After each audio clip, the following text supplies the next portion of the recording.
Hello दोस्तों, कैसे हैं आप लोग सभी। उम्मीद करता हूँ आप लोग ठीक ही होंगे।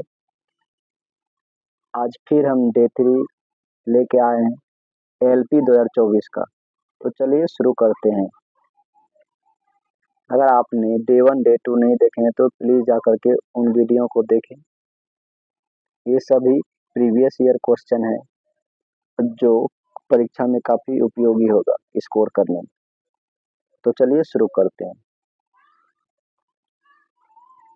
क्वेश्चन है, ओजोन के एक अणु में कितने परमाणु होते हैं?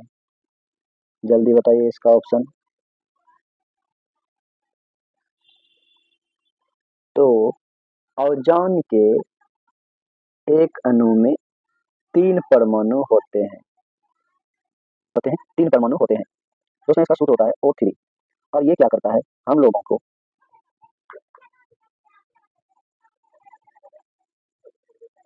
और ये क्या करता है, यूवी किरणों को पृथ्वी की सतह तक पहुंचने से रोकती है। चलिए अगला क्वेश्चन देखते हैं।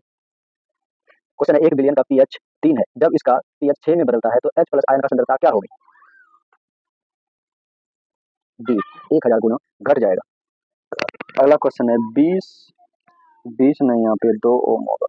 2 ओम, यहाँ पे 0 नहीं है। 2 ओम और 6 ओम के दो प्रतिरोधकों को श्रेणी में जोड़े गए हैं और यह संयोजन 12 वोल्ट बैटरी से जोड़ा है। तो बैटरी द्वारा आपूर्ति की गई शक्ति का पता लगाएं। तो P बराबर क्या होता है, V² बटा R। तो 12 गुना 12 बटा R मेरा टोटल क्या होगा, श्रेणी क्रम में जुड़ा हुआ है इसलिए इसे जुटेगा। तो 6 2 8 कटाएंगे, 4 दूनी 8, 4 तिया 12, फिर 2 6 12 यानी 6 तिया 18 वोल्ट, यानी ऑप्शन हो जाएगा सी मेरा। पिन सजातीय नहीं है तो उसका घनत्व उसकी स्थिति का एक फलन है। तो इसका ऑप्शन हो जाएगा बी, स्थिति।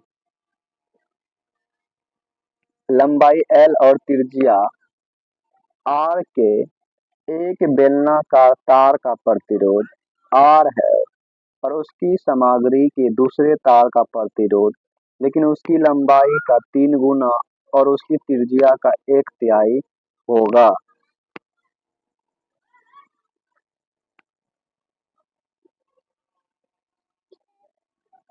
तो दोस्तों, यहाँ पे R क्या होता है, R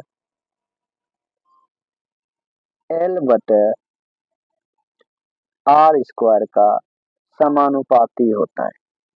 तो यहाँ पे इसने क्या बोला है कि उसकी समाज दूसरे तार का पकड़, लेकिन उसकी लंबाई 3 गुना, लंबाई कर दिए हैं 3L। उसके बाद उसकी त्रिज्या को 1/3 कर दिए, यानी R/3 का स्क्वायर। क्या हो जाएगा मेरे दोस्तों, तो 3 तिया 9, तो 9 ऊपर जाएगा तो 9 तिया 27 R, यानी ऑप्शन नंबर क्या हो जाएगा, ए। जब इसका स्क्वायर करेंगे तो 9 होगा, 9 ऊपर चला जाएगा तो क्या होगा 27 R। जल की दी गई मात्रा का आयतन 0 डिग्री से 4 डिग्री के बीच क्या होता है? देखो क्या है कि बोलता है 0 से, तो याद रखना 0 से 4 क्या होता है, जल का आयतन घटता है। 0 से 4 के बीच क्या होता है, घटता है। और याद रखना 0 डिग्री पर ये बर्फ के रूप में रहता है और 4 डिग्री पर इसका घनत्व अधिकतम रहता है, मैक्सिमम। 0 से 4 के बीच इसका आयतन घटता है और इसका घनत्व मैक्सिमम कब होता है, 4 डिग्री पर। तो ये इतनी बात इसमें याद रखना। तो ऑप्शन हो जाएगा बी, घटता है। हमारे आहार में अनाज, नट्स और चॉकलेट से कौन सा तत्व अधिकांश प्राप्त होते हैं? तांबा। क्या होता है, तांबा। तो ऑप्शन डी है। निम्न में से कौन सी गैस एक अत्यधिक जहरीली, गंधहीन और स्वादहीन और रंगहीन गैस है? तो क्या बोल रहा है, अत्यधिक जहरीला गैस है, उसके बाद गंधहीन भी है, स्वादहीन है, इसका स्वाद कुछ नहीं होता है, स्वादहीन के मतलब होता है उसका स्वाद कुछ नहीं होता है, रंगहीन है, उसका रंग भी नहीं होता है। तो कौन सा है, ऑप्शन है carbon dioxide, methane, carbon monoxide, nitrogen.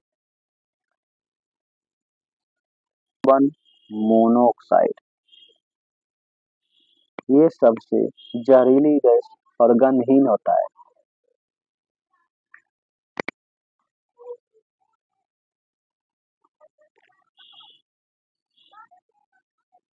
और कार्बन मोनोऑक्साइड का सूत्र होता है दोस्तों CO, और कार्बन डाइऑक्साइड का होता है CO2, और ये रंगहीन गैस है। और मीथेन का दोस्त होता है CH4, और नाइट्रोजन डाइऑक्साइड का क्या होता है NO2,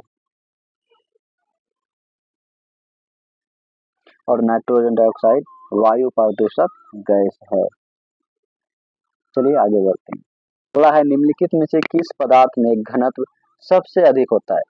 सोना, पारा, तांबा, लोहा से अधिक होता है, तो ऑप्शन हो जाएगा ए सोना। सोना को हम AU से डिनोट करते हैं और इसका परमाणु संख्या 79 होता है। पारा का 80 होता है, और तांबा का 29 होता है, और लोहा का 26 होता है। लेकिन यहाँ पे बोला किसका घनत्व सबसे अधिक होता है, तो वो सोने की मिश्र जो धातु होते हैं, सोने की मात्रा कैरेट्स में मापा जाता है, और शुद्ध सोने को 24 कैरेट के रूप में नामांकित किया गया है। अगला है 77 डिग्री फ़ारेनहाइट डैश के बराबर होते हैं। यहाँ पे एक सूत्र याद रखना मेरे दोस्तों, F बराबर 9/5C प्लस 32। क्या होता है F बराबर 9/5C प्लस 32। तो यहाँ पे क्या बोल रहा है, 77 फ़ारेनहाइट को सेल्सियस में बदलने के लिए अगर हम इस 32 को इधर लाएं तो 77 में क्या होगा, 32 घट जाएगा, घटेगा कि नहीं घटेगा। और उसके बाद 9 जो है, 9 क्या होगा, नीचे भाग चलने तो भाग दे देगा, और 5 क्या हो जाएगा, ऊपर चला जाएगा। तो क्या हो जाएगा, बट को गुना करके क्या करेंगे 5, उसके बाद 9, तो यहाँ पे मेरा C बराबर निकल गया। तो कितना हो जाएगा, 77 में 32 घटाएंगे तो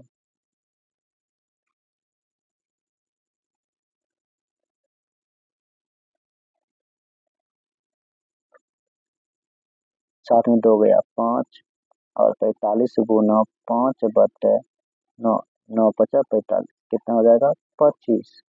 तो ऑप्शन हो जाएगा ए।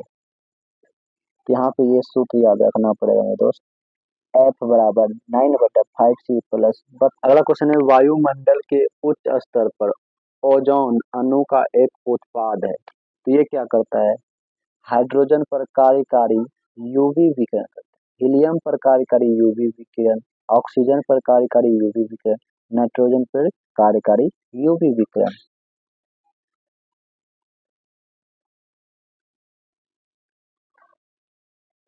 तो क्या होता है, ऑक्सीजन के साथ कार्य करता है, तो क्या हो जाएगा, ऑक्सीजन पर कार्यकारी यूवी विकिरण। क्यों हो जाएगा, तो वायुमंडल के उच्च स्तर पे क्या होता है, ओजोन ऑक्सीजन अणु पर क्या करता है, कार्य करता है, और यूवी विकिरण का एक उत्पादन करता है।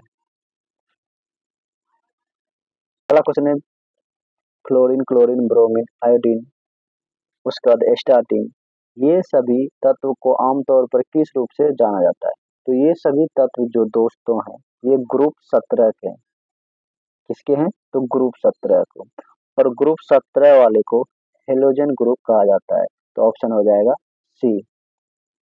निम्नलिखित विकल्पों में से आणविक सूत्र IUPAC नाम सामान्य नाम के गलत समूह को चयन करें। CH3H8OH प्रोपनॉल, तो यही ऑप्शन हो जाएगा, ऑप्शन नंबर ए। आप होगा 60 ग्राम हीलियम में कितने मोल मौजूद होंगे, तो 60 ग्राम हीलियम में कितने मोल मौजूद होंगे, तो क्या होगा, हीलियम के ग्राम में संख्या कितना होता है, 60 ग्राम दिया हुआ है। उसके बाद आणविक द्रव्यमान में कुल प्रोटॉन और न्यूट्रॉन का योग होता है, तो हीलियम का आणविक द्रव्यमान कितना होगा, 2 गुना 2, 2 ही होता है, 2 दूनी 4। उसके बाद मोल पूछ रहा है तो भाग दे देंगे 60/4 से, 15 चौके 60, यानी ऑप्शन हो जाएगा बी, यानी 60 ग्राम हीलियम में 15 मोल मौजूद होते हैं। क्या बेकिंग सोडा रासायनिक रूप से बेकिंग पाउडर से अलग है? तो क्या होता है, सोडियम हाइड्रोजन कार्बोनेट, जिसे आमतौर पर बेकिंग सोडा कहते हैं, और इनका सूत्र होता है NaHCO3। उपयोग खाना बनाने में किया जाता है, जाएगा डी। हाँ, बेकिंग सोडा सोडियम बाइकार्बोनेट है, जबकि बेकिंग पाउडर सोडियम बाइकार्बोनेट और टार्टरिक एसिड का मिश्रण है। धातुओं के ऑक्साइड प्राकृतिक में क्षारीय होते हैं, यानी वे लवण और पानी बनाने के लिए एसिड के साथ मिश्रण करते हैं। निम्नलिखित में विषम ऑक्साइड धातु ऑक्साइड का चयन करें। तो क्या होगा, MgOCO Al2O3 सोडियम ऑक्साइड।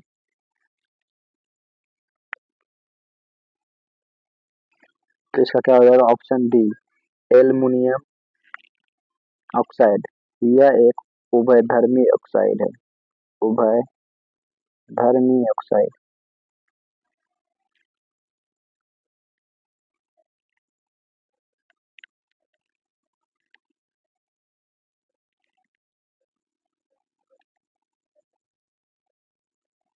अगला है, सिरका तैयार करने में निम्नलिखित में से किसका उपयोग किया जाता है? सिरका को तैयार करने में सबसे ज्यादा किसका प्रयोग किया जाता है? तो एसिटिक एसिड का प्रयोग किया जाता है, तो यानी ऑप्शन सी एसिटिक एसिड का। और सिरका ज्यादातर खाना पकाने में उपयोग किया जाता है, खाना पकाने के लिए सबसे ज्यादा इसका उपयोग कहाँ किया जाता है? तो खाना पकाने के लिए। अगला है, सामान्य धातुओं को उनकी घटती अभिक्रियाशीलता के क्रम में व्यवस्थित करने को जाना जाता है। तो क्या कहता है, सक्रियता श्रेणी, उसको क्या बोलते हैं, सक्रियता श्रेणी। सबसे ज्यादा क्या होता है, के पोटेशियम, जबकि सोना सबसे कम क्रियाशील धातु होते हैं। सोना सबसे कम और सबसे ज्यादा क्रियाशील धातु पोटेशियम।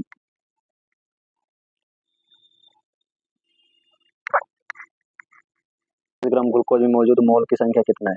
तो ग्लूकोज में कितना पाया जाता है? तो 180, तो यानी 180 से क्या कर देंगे, भाग कर देंगे, 65/180, तो 38 या 54, यानी ऑप्शन डी। क्या करेंगे, ग्लूकोज का पहले आणविक द्रव्यमान निकालेंगे, और ग्लूकोज का आणविक द्रव्यमान कितना होता है, 180, और इससे भाग कर देंगे तो मोलों की संख्या निकल जाएगा। अगला, किसी तत्व के समस्थानिक की द्रव्यमान संख्या 298 है, यदि उसके नाभिक में 188 न्यूट्रॉन है, तो उसके परमाणु संख्या कितनी है? तो इसमें कितने परमाणु संख्या हो जाएंगे? तो जेड बराबर निकालना, तो जेड बराबर क्या होता है, 298 घटा 188, यानी द्रव्यमान संख्या द्रव्यमान संख्या घटा न्यूट्रॉन।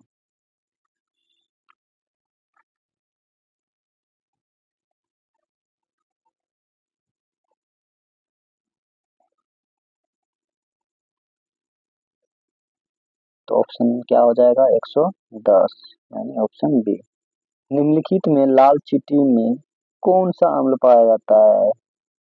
लाल चींटी में क्या पाया जाता है? मौलिक अम्ल, फॉर्मिक अम्ल, ऑक्जेलिक अम्ल, टेनिक अम्ल। तो दोस्तों, लाल चींटियों में फॉर्मिक अम्ल पाया जाता है। क्या पाया जाता है? फॉर्मिक अम्ल पाया जाता है। और जब ये काटता है तो खुजली या जलन होने का महसूस होता है, और इसी की वजह से खुजली या जलन होता है, फॉर्मिक अम्ल के ही वजह से।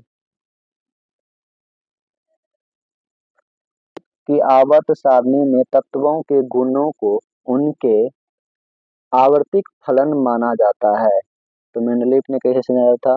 तो मेंडलीव की आवर्त सारणी में तत्वों की क्रियात्मक गुण परमाणु द्रव्यमान और रासायनिक गुणों के आधार पर व्यवस्थित किया गया था। तो तत्वों के गुणों का आवर्तिक फलन के रूप में परमाणु द्रव्यमान से संबंधित पाया गया। तो क्या हो जाएगा? Option C.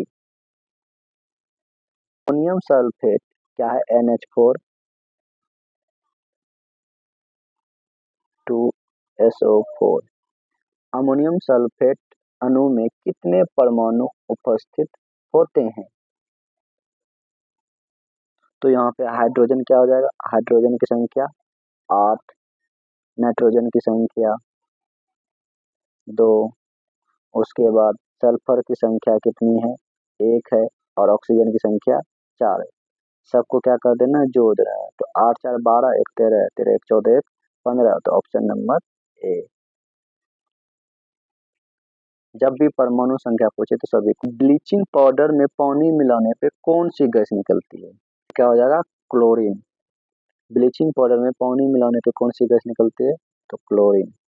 अगला है, उस धातु का नाम बताइए जिसे चाकू से आसानी से काटा जा सकता है। तो ये सभी को पता है, ऑप्शन बी सोडियम, और एक होता है पोटेशियम, और एक मैग्नीशियम। इन तीनों को चाकू से काटा जा सकता है।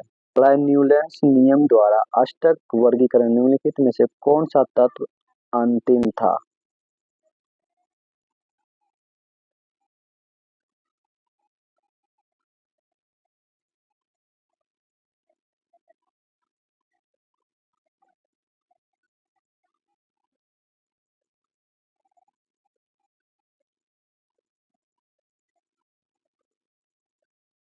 तो कौन सा तत्व अंतिम था? थोरियम। अगला है, निम्न में से किस प्रक्रिया द्वारा शुद्ध पिघले हुए अयस्क से उच्च अभिक्रियाशीलता वाली धातुएं प्राप्त की जा सकती है? तो किसके द्वारा? विद्युत अपघटन के द्वारा। तो विद्युत अपघटन प्रक्रिया द्वारा उच्च अभिक्रियाशीलता धातु जैसे मैग्नीशियम, कैल्शियम, सोडियम। निम्नलिखित में से कौन सी धातु और गैर धातु दोनों के रूप में कार्य नहीं करता? Boron, arsenic, bismuth, germanium. यानी वे तत्व जो धातु और अधातु दोनों के गुण को दर्शाते हैं उसे उपधातु कहते हैं, और यह गुण तापमान और दबाव की स्थिति पर निर्भर करता है। और उदाहरण के तौर पे क्या होता है? सिलिकॉन, जर्मेनियम, और आर्सेनिक, और बोरॉन, ये सभी क्या है? उपधातु हैं। लेकिन बिस्मथ उपधातु नहीं है। इस प्रकार बिस्मथ सही उत्तर है। सल्फ्यूरिक को BaCl2 के 2.08 ग्राम जलीय घोल को मिलाने पर गठित BaSO4 की मात्रा यानी परमाणु भार 137, क्लोरीन का 35.5 और सल्फर का 32, ऑक्सीजन का 16 दिया हुआ है। तो इसका डायरेक्ट याद रखना मेरे दोस्तों, ऑप्शन नंबर ए 2.33। इसको याद रखना 2.33। अगर इस तरह का सवाल आए डायरेक्ट याद रखना। इतना ही, फिर मिलेंगे अगले वीडियो में, तब तक के लिए